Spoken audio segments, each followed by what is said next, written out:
우리 함께 말씀 보겠습니다. 우리는 지난주 큰 모욕을 당하는 다윗을 보았습니다. 다윗은 친밀한 관계에 있던 친구 나하스가 죽자 암몬에게 조문객을 보내죠. 자신을 대신하는 대사를 파견합니다. 진심으로 애도를 표하고 나하스를 뒤이어 왕이 된 암몬의 왕 한운과도 관계를 맺기 위한 것이었습니다.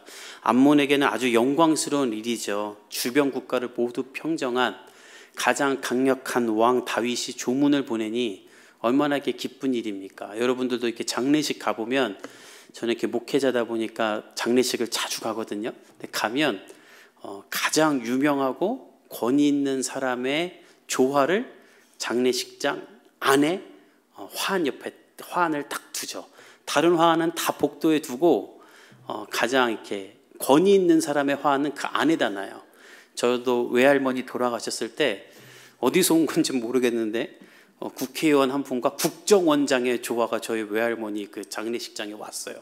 그 두 개는 할머니 영정사진 옆에 딱 두더군요. 이게 자랑이 되는 거죠. 또 돌아가신 분을 마지막으로 높이는, 우리 할머니를 우리 부모님을 이런 분도 조문한다, 이런 게 되는 거잖아요.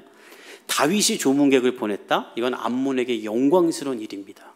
그리고 큰 감사인 거예요. 근데 한우는 그리고 그의 신하들은 저거 다윗이 조문객 보낸 거 아니다, 우리 성벽 무너뜨리려고 정탐꾼 보낸 거라고 자기들 마음대로 생각하고 그들의 수염을 자르고 옷은 엉덩이가 보이도록 잘라서 큰 모욕을 주고 내쫓아버립니다. 자신에게 선의를 베풀러 온 사람들에게 모욕으로 갚는 거예요. 큰 수치를 갚는 거죠.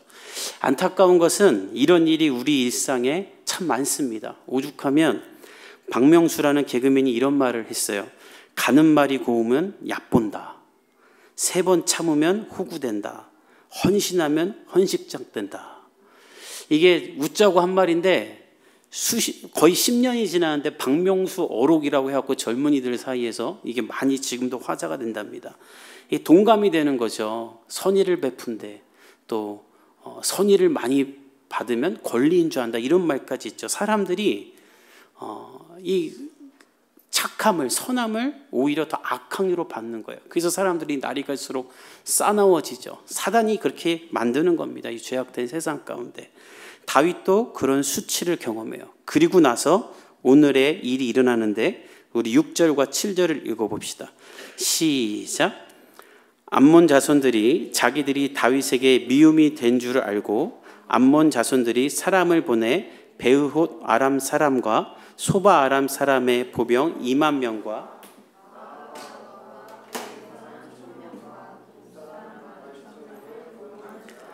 다윗이 듣고 요압과 용사의 온 무리를 보내매. 이 암몬 사람들은 자신들이 한 이 악행으로 말미암아 다윗의 미움을 산 것을 알게 됩니다. 이 미움을 사다는 말이 원문을 보면 악취가 나다, 냄새가 나다는 뜻인데 여러분, 냄새가 나면 어떻게 해요? 버리죠. 냄새가 나면 그거 가장 먼저 갖다 버리죠.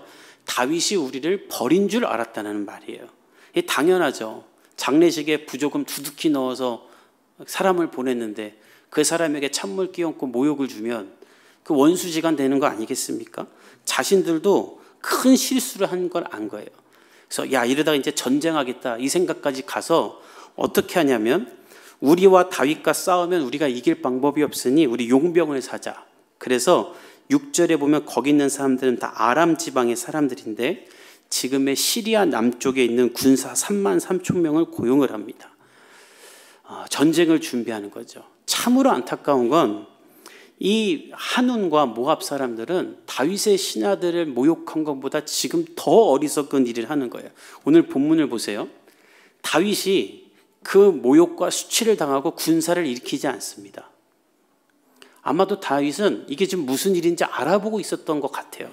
언제 다윗을 군사를 일으키냐면 모압과 한운이 먼저 용병 3만 3천 명을 고용하고 전쟁을 준비할 때 다윗도 군사를 일으켜요. 즉 다윗은 수치와 모욕을 당했지만 먼저 군사를 일으키지 않았어요. 보복할 생각도 하지 않았어요. 그냥 기다리고 있었어요. 그렇다면 암몬이 할 일은 무엇인가? 야, 우리가 다윗에게 미움 샀네? 야, 이거 우리가 오해했네? 빨리 가서 다윗에게 사과를 하고 미안하다고 하고 양해를 구했어야 됩니다. 근데 이 멍청한 사람들은 자신들이 잘못을 하고 그 잘못에 대해서 다윗은 아무것도 하지 않고 가만히 있는데 자기들이 먼저 군사를 일으켜요. 우리가 후반부에 보겠지만 다윗은 다른 나라가 먼저 공격해 오잖아요. 그럼 다윗이 다 이겨도 그 사람들이 항복만 하면 다시 화친을 맺어줘요. 왜냐하면 이미 모든 것을 평정했고 평화를 이루는 시대에 왔기 때문에. 그렇다면 이 사람들이 해야 될 일은 야, 우리가 미움 샀으니까 얼른 다윗과 화해하자 해야 되는데 이 바보들은 이 실수를 이어가요. 우리가 여기서 배울 것이 있어요. 여러분, 우리는 다 연약한 존재이기 때문에 누구나 실수할 때가 있습니다. 그날의 감정이나 컨디션 혹은 어떤 상황에 의해 내가 해서는 안 될 실수를 할 때가 있어요. 누구나 그럴 때가 있어요. 성령께서 지키시지 않으면 우리는 그런 실수를 많이 저지릅니다. 즉, 지혜로운 사람과 미련한 사람의 차이는 실수의 여부에 있지 않아요. 어디에 있는가? 자신의 잘못을 깨닫느냐 깨닫지 못하느냐에 있어요. 여러분, 지혜로운 사람들은 잘못한 다음에 그 실수를 깨닫고 인정하고 이어가지 않습니다. 그러나 미련한 사람은 멈추지 않아요. 그것이 한운이에요. 한운은 멈춰야 됐어요. 그러나 전쟁을 이어갑니다. 지금 푸틴이 그렇죠. 뭐 2주면 전쟁 끝날 거다 했는데 지금 안 끝나잖아요. 1년이 훨씬 2년이 다 돼가는데.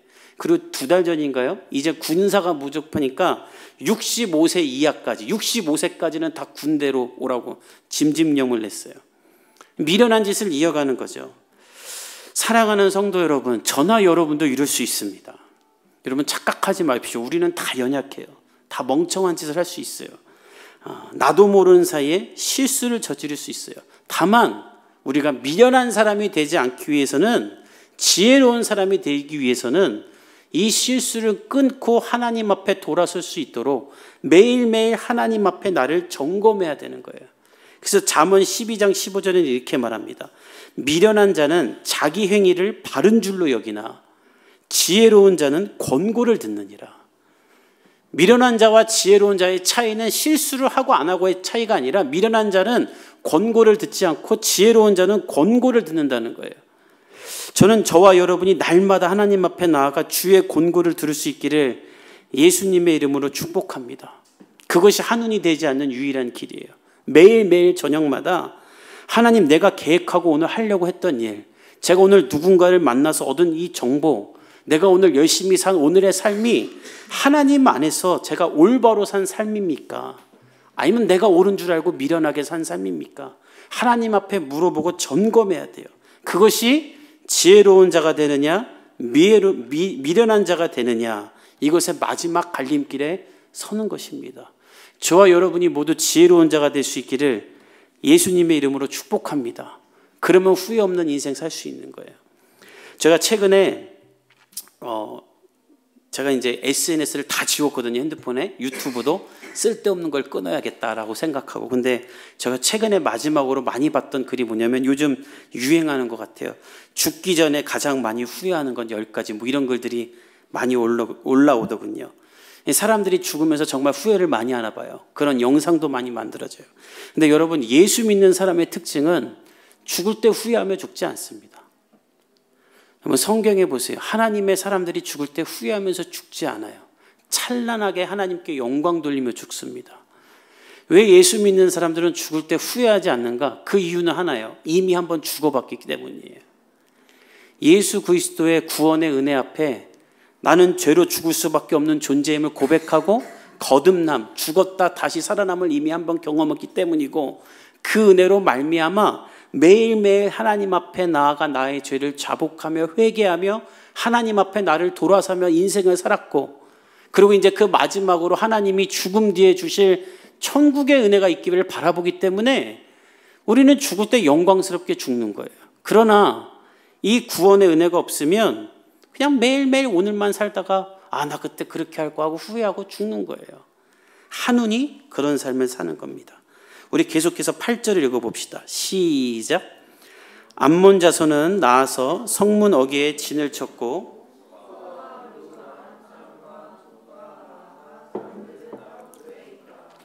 먼저 전쟁을 걸어온 암몬 앞에 다윗도 군사를 보냅니다. 그리고 그들의 강한 그 성 앞에다가 군사를 집결해요.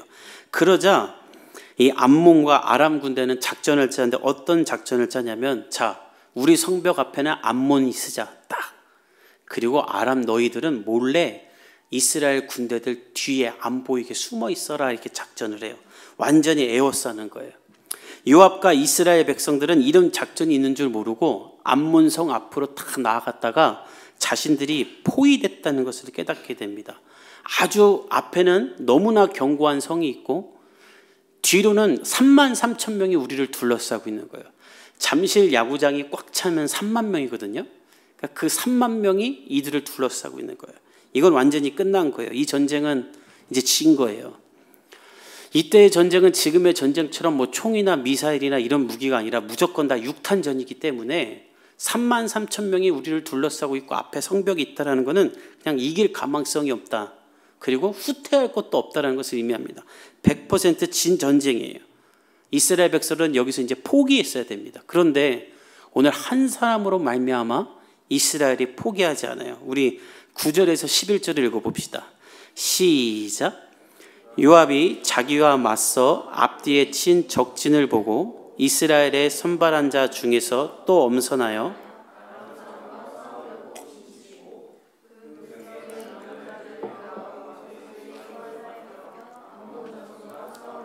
진치게 하고 이르되 만일 아람 사람이 나보다 강하면 내가 나를 돕고 만일 암몬 자손이 너보다 강하면 내가 가서 너를 도우리라.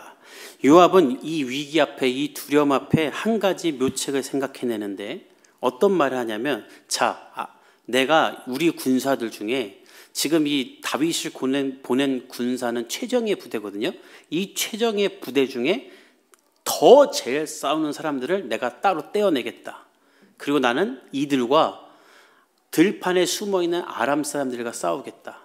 그리고 동생 아비새야 너는 나머지 군사를 데리고 우리 앞에 서 있는 성벽 앞에 있는 암몬 사람들과 싸워라. 우리 두 부대로 나눠서 싸우자 이렇게 말해요. 그리고 만약에 내가 밀리면 네가 나를 도와라. 너가 밀리면 내가 너를 도울게. 우리 이렇게 투트랙으로 싸우자라고 이렇게 계획을 말해요. 이 계획을 요압이 말하고 있다는 건 무엇을 말하냐면 요압은 완전히 포기할 수밖에 없는 이 전쟁에 포기하지도 않고 두려워하지도 않고 망설이지도 않다는 것을 이야기하는 거예요. 우리가 과거로 돌아가 봅시다. 사울을 기억해 보세요. 사울은 블레셋이 쳐들어올 때마다 어떻게 해요? 두려움에 떨어서 나무 밑에 있었다라고 말해요. 아무것도 못해요. 계획도 없어요. 나가서 싸우지도 않아요. 그가 마지막에 한 것은 삥 돌아가서 무당 찾아가는 일이었어요. 그러니까 두려움에 사로잡히면 아무것도 하지 못하죠. 그러나 요압은 이 두려움 가운데 앞에서 이는 묘수를 냅니다. 이게 왜 묘수냐면 서두에도 말했듯이 이 아람 사람들은 고용된 사람들이에요. 이 사람들은 뭐 내 나라 지키는 게 아니에요. 그냥 돈 받고 싸우는 거예요. 그러니까 이 요압은 무슨 생각하냐면 성벽 앞에 있는 암몬 사람들은 성 안에 우리의 가족이 있고 식구가 있으니 목숨 걸고 싸울 거지만 고용된 이 아람 사람들은 그렇지 않다. 우리가 이들을 위협하기만 한다면 우리가 후퇴할 길이 열릴 수도 있고 우리가 싸워서 이길 수도 있으니 최정예 부대를 데리고 내가 아람을 칠게. 동생 너는 모압과 대치하고 있으라 이렇게 말하는 거예요. 어떻게 이 긴박한 순간에 이런 생각, 이런 묘수, 이런 걸 나타낼 수 있는가? 그 이유가 12절에 있어요. 우리 12절을 읽어봅시다. 시작. 너는 담대하라. 우리가 우리 백성과 여호와께서 선히 여기신 대로 행하시기를 원하노라 하고, 요압이 질 수밖에 없는 두려움 가득한 전쟁에서 두려워하지 않고 아이디어를 낼 수 있었던 이유는 딱 하나, 그가 하나님을 신뢰했기 때문입니다. 요압은 말해요. 담대하자. 우리가 우리 백성과 우리 하나님의 나라를 위해 담대하자. 하나님이 선히 여기시는 대로 행할 것이다. 이 원한다는 말이 원문에 보면 확신하다는 말이에요. 하나님이 우리와 함께 하실 것은 나는 확신한다. 우리가 둘러싸여 있을지라도 이길 수 없는 전쟁이라 할지라도 우리 낭망하지 말자. 우리 나가서 싸워 이기자라고 요압이 말을 하는 거예요. 근데 이 말이 왜 놀라운 거냐면 우리가 쭉 보았던 대로 요압은 이런 말을 할 사람이 아니에요. 뭐 다윗이 이런 말을 했다면 그래 다윗은 이런 말 할 사람이지. 야 역시 다윗이다 이렇게 할 수 있지만 우리가 보았던 대로 요압은 어떤 사람인가? 여러분 예전에 제가 수류아의 아들들이라고 요압, 아비새, 아사엘이라고 몇 주간 보여줬던 거 기억나죠? 이 사람은 사고뭉치의 대명사입니다. 오죽하면 유진 피터슨 목사님은 요압의 이야기는 읽는 것만으로 지친다라고 할 정도로 맨날 사고만 치는 사람이에요. 하나님 없는 사람이에요. 사실 이 사람은 미련한 사람 중에 미련한 사람, 늘 내가 옳다고 여기며 내 맘대로 하던 사람이에요. 근데 그 사람이 어떻게 이 위기 앞에 하나님을 기억하고 하나님 앞에 담대하라고 다른 사람을 권면하는 사람까지 되는가? 저는 두 가지로 축축합니다. 첫째는 그가 제멋대로 살아왔던 사람이긴 하나, 그는 이스라엘의 백성으로서 하나님의 말씀 앞에 늘 스며들어 있었던 사람이에요. 그는 어렸을 때부터 하나님의 말씀을 들었을 거예요. 사실 이 오늘 요압이 아비새에게 한 이 12절의 말은요, 모세의 말과 다윗의 말을 짬뽕한 말이에요. 모세가 신명기에 보면 신명기 31절에 여호수아에게 이렇게 말을 합니다. 너는 강하고 담대하라. 두려워하지 말라. 그들 앞에서 떨지 말라. 내 하나님 여호와 그가 너와 함께 가시며 결코 너를 떠나지 아니하시며 버리지 아니하실 것임이라. 모세가 가나안 땅을 앞두고 죽게 돼요. 200만 명을 탈출시키고 광야에서 40년 동안 이스라엘 백성들을 통치했는데 하나님이 가나안 땅은 못 들어가게 하고 죽게 만드세요. 그리고 갑자기 여호수아를 지도자로 세우라 그래요. 그러니까 여호수아가 얼마나 두려워요. 200만 명이 나를 따르는데 이제부터 전쟁 시작하는데 모세는 죽고 나보고 지도자래. 그런 여호수아 앞에 모세가 해줬던 말이에요. 너는 강하고 담대하라. 아마 요압은 모세가 했던 이 말을 어렸을 때부터 잘 알고 있었을 것입니다. 그리고 강하고 담대할 때 선하게 역사하시는 하나님을 다윗과 함께 다니며 경험했던 거예요. 그것이 시편에 잘 나오는데 시편 34편 8절에 이런 말씀이 있어요. 우리 자막 있죠? 자막으로 한번 같이 읽어볼까요? 시작. 너희는 여호와의 선하심을, 이 말씀을 계속 띄워주세요. 이 말은 다윗이 언제 했던 말이냐면 블레셋으로 사울에게 쫓김을 당할 때 다윗이 블레셋 가서 살아야겠다고 갔잖아요. 근데 갔는데 블레셋의 아기스의 왕이 다윗을 알아보고 야, 저 다윗 아니냐? 죽이자 이렇게 말하죠. 그때 다윗이 미친 척하고 막 침 질질 흘리다가 겨우 살아나요. 그리고 나서 다윗이 저희 말을 한 거예요. 이스라엘 백성들에게 얘들아, 내가 하나님을 신뢰하지 못하고 블레셋으로 갔을 때에도 하나님은 나를 살려주셨다. 너희는 여호와의 선하심을 맛보아 알지어다. 그에게 피하는 자는 복이 있도다. 이 말을 다윗이 했던 거예요. 요압은 절체절명의 위기 앞에 모세의 말과 다윗의 말이 떠올랐던 거예요. 그리고 이 하나님을 다윗 옆에서 경험해 봤던 거예요. 그래서 12절에 이렇게 말하는 거예요. 너는 담대하라. 우리가 우리 백성과 우리 하나님의 성읍을 위해 담대히 하자. 여호와께서 선히 여기시는 대로 행하기를 원하노라. 모세의 말과 다윗의 말이 이제 나의 말이 되어 나의 하나님이 되어 나의 하나님으로 요압이 드디어 고백을 하는 거예요. 그래서 어떤 일이 일어나는가? 우리 13절과 14절을 읽어봅시다. 시작. 요압과 그와 함께한 백성이 아람 사람을 대항하여 싸우려고 나아가니 그들이 그 앞에서 도망하고 암몬 자손은 아람 사람이 도망함을 보고 요압이 암몬 자손을 떠나 예루살렘으로 돌아가니라. 죽을 수밖에 없는 상황, 모든 것을 포기할 수밖에 없는 상황에 놓였던 이스라엘 군대가 다윗처럼 일어나 담대하게 싸우러 갑니다. 그러자 다 도망가 버려요. 아람 사람들은 야, 쟤네 왜 저래? 야, 쟤네 뒤에 하나님이 있나 보다라고 확신하고 도망가 버리고, 모압은 아람 사람들, 우리 도와주려는 사람들이 도망가니까 야, 우리 이렇게 싸우면 우리 그리고 빨리 성 안으로 들어가자고 도망가 버려요. 요압의 이 믿음으로 말미암아 이스라엘 전체가 승리하게 됩니다. 여러분, 이것이 왜 중요한가? 요압은 그렇게 믿음 좋은 사람 아니에요. 그런데 다윗과 함께 있다 보니 그에게도 믿음이 생겨요. 야, 하나님 정말 있구나. 하나님이 이스라엘의 하나님이구나. 예수님의 제자들 보십시오. 예수님과 함께 다니다 보니 성령님을 만나게 되고 성령의 역사를 예수님처럼 하게 되죠. 여러분, 이 말씀을 통해 우리가 무엇을 배워야 되는가?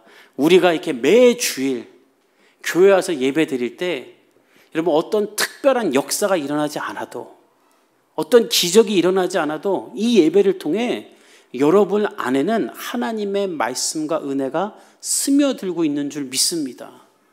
그것이 여러분의 인생의 위기 때 탁 터져 나오는 거예요. 저는 그런 일이 일어나기를 예수님의 이름으로 축복합니다. 마치 이런 것과 같게요. 우주 아시안 게임 어저께 축구도 금메달 따고 야구도 금메달 따고 배드민턴도 금메달 땄죠. 그 선수들이 그 경기를 준비할 때 어떻게 합니까? 죽어라 연습합니다. 더 이상 연습할 게 없는데도 연습해요. 왜냐하면 내 몸에 내가 할 수 있는 모든 테크닉이 그냥 스며들어서 어떤 상황에도 그 동작이 나올 수 있도록 계속해서 연습하는 것이죠. 우리의 예배도 마찬가지예요. 우리의 삶의 위기와 두려움이 몰려올 때, 그래서 아무것도 보이지 않을 때, 막막할 때 하나님이 떠오르고 하나님을 바라보기 위해서는 이 예배를 통해 우리가 매일매일 하나님의 말씀과 음성으로 젖어 있어야 돼요. 그래야 위기의 때 하나님을 바라볼 수 있고 하나님을 고백할 수 있고 하나님의 힘으로 그 위기를 이겨낼 수 있어요. 전 여러분의 삶에 그런 일이 일어나기를 간절히 축복합니다. 여러분 기억해 보세요. 고난과 위기 앞에 하나님을 찾지 않는 사람은 없어요. 다 찾아요. 전쟁통에 하나님을 찾지 않는 사람은 없다라는 말이 있어요. 예수 안 믿는 사람도 어려운 일 생기면 하나님 찾습니다. 근데 문제는 무엇인가? 하나님을 찾는데 하나님이 안 느껴져. 이 사람들은 하나님이 없어서 안 느껴지는 게 아니라 내가 하나님에 대한 확신이 없는 거예요. 여러분 똑같이 기도해도요, 어떤 사람은 기도하는데 하나님이 저기 멀리 있는 것 같고요, 어떤 사람은 하나님이 내 눈앞에 있는 것처럼 대화하는 사람이 있어요. 하나님이 사람마다 다르게 대하는 게 아니라 내가 하나님에 대한 확신이 없기 때문이에요. 전 여러분 안에 우리 복음의 교회 예배를 통해, 그리고 여러분들이 매일매일 집에서 성경을 읽고 기도하는 중에 하나님에 대한 확신이 커가기를 예수님의 이름으로 축복합니다. 그리고 그 하나님이 여러분의 위기 앞에 일하시는 하나님을 고백하며 이겨낼 수 있기를 예수님의 이름으로 간절히 축복합니다. 그리고 또한 우리 복음의 교회가 이 하나님을 서로에게 드러내는 교회가 됐으면 좋겠어요. 여러분 다윗을 통해 요압이 하나님이 있음을 깨닫게 된 것처럼 여러분들이 서로에게 이 하나님의 은혜를 전가시키는 사람이 돼야 돼요. 여러분 살아있는 교회와 죽은 교회의 차이가 무엇인가? 살아있는 교회는 서로가 서로에게 하나님을 보여줍니다. 매주 내가 이번 주에 이런 기도를 했는데 하나님이 나에게 이런 마음을 주셨어. 하나님에 대한 이야기들이 계속해서 일어나요. 그런데 여러분 은혜 없는 교회들 특징 무엇인지 아세요? 하나님 이야기 1분, 주식 이야기, 부동산 이야기, 게임 이야기, 손흥민 축구 골 넣은 이야기, 온통 그런 얘기만 해요. 여러분 간절히 바라는데 교회 안에서 뭐 돈 버는 방법, 게임하는 방법, 주식하는 방법 알려줄 필요 없어요. 그게 우리를 지키지 못합니다. 그건 여러분을 망하게 해요. 여러분을 살게 하는 분은 하나님인 줄 믿습니다. 그 하나님을 서로가 서로에게 보여주고, 가정에서 남편은 아내에게, 아내는 남편에게, 자녀에게 이 하나님을 보여주며 나로 말미암아 내 주변 사람들이 야 너의 하나님이 진짜 살아있구나, 이 고백이 터져 나오도록 여러분의 삶에 그런 역사가 있기를 간절히 바랍니다. 하나님이 여러분을 보호하고 있음이 드러나야 돼요. 우리 지난주에 교회 전기공사를 잠깐 했거든요. 이제 겨울 되면 이 건물이 오래돼서 단열이 안 돼서 이렇게 화장실에 이렇게 라지에이터 놓을 수 있도록 전기공사했어요. 그리고 오늘 예배 후에는 저기 아이들 방 또 이렇게 조금 더 따뜻하게 하려고 공사를 하려고 합니다. 미리만 안 했지만 다 남아서 알아서 할 줄 믿습니다. 아무튼 이 공사를 하는데, 이 전기공사는 교회는 되게 예민해요. 왜냐하면 이 전기를 그냥 편하게 공사한다고 아무 데서나 따다 뜨면 이렇게 라지에이터 트면 이 음향이랑 전기가 섞여갖고 막 삐 소리가 날 수도 있고, 또 난방기는 이게 와트수가 세니까 세게 크면 조명이랑 같이 딴다 이러면 불이 다 꺼질 수도 있어요. 그래서 이렇게 난방기 전기는 따로 빼야 되는데, 그러려면 여기 본당에 있는 누전 차단기부터 화장실까지 가야 되니까 이 공사하는 분들이 귀찮아요. 그냥 화장실 전구에서 전기 하나 선 따고 딱 만들면 편하니까. 그래서 이제 건물주가 해주기로 했는데 다들 그렇게 하려고 하는데 제가 이제 안 된다고 하는 거죠. 그러면 화장실에 난방기 켰다 예배 드리는데 조명 다 떨어질 수도 있으니까. 근데 어떤 한 어르신이 오셨어요. 그런데 이분이랑 얘기를 하면서 제가 어르신 전기 아무 데서나 땄다가 삐삐 소리 날 수도 있고 조명 떨어질 수도 있어서 귀찮으셔도 여기서부터 땄으면 좋겠습니다 했더니 그분이 그렇게 해주시겠다는 거예요. 그러고 나서 이제 건물주분 올라가고 둘이 있는데 저한테 목사님 저도 교회 다녀요. 그러면서 이 앞에 성동교회 집사님이시라는 거예요. 제가 잘해드릴게요.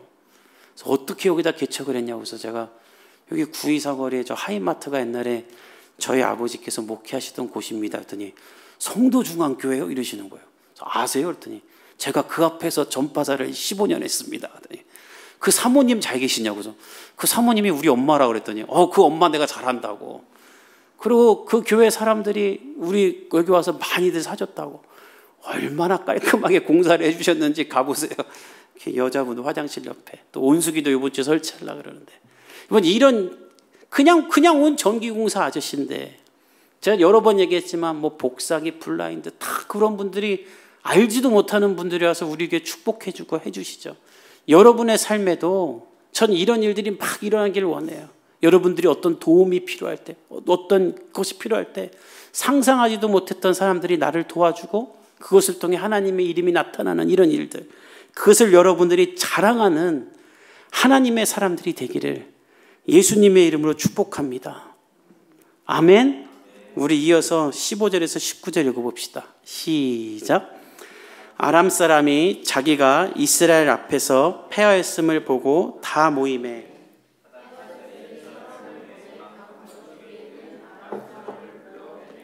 그들이 헬람에 이르니 하다레셀의 군사령관 소박이 그들을 거느린지라.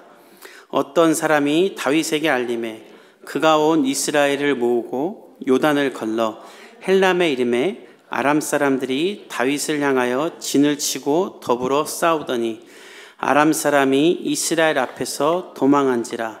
다윗이 아람 병거 700대와 마병 4만 명을 죽이고 또 그 군사령관 소박을 치매 거기서 죽으니라. 하닷에셀에게 속한 왕들이 자기가 이스라엘 앞에서 패함을 보고 이스라엘과 화친하고 섬기니 그러므로 아람 사람들이 두려워하여 다시는 암몬 자손을 돕지 아니하니라. 암몬 사람들은 다 도망갑니다. 그런데 하닷에셀이라는 사람이 다시 사람들을 모아요.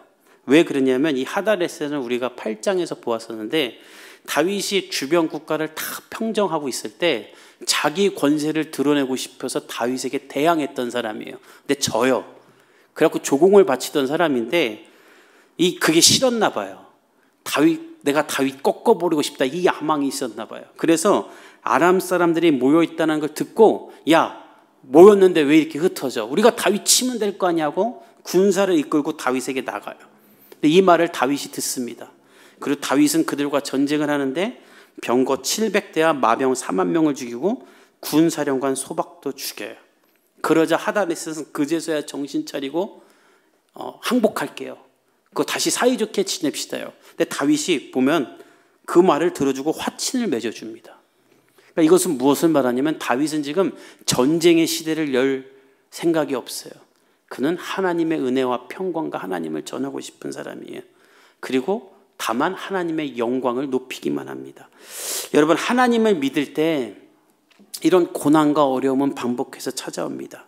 그러나 그때마다 하나님을 붙잡고 있다면 승리는 하나님이 우리에게 주신 줄 믿습니다. 돌아오는 한 주 어떤 상황 가운데서도 낭망하거나 부정적인 말을 하거나 두려움 가운데 사로잡히지 말고 오늘 우리가 찬송한 것처럼 죄짐 맡은 우리 구주 앞에 여러분의 마음을 쏟아놓고 하나님을 붙잡기를 예수님의 이름으로 축복합니다. 다윗의 하나님이 여러분의 하나님이 되고 요압처럼 여러분도 하나님을 자랑하게 될 것입니다.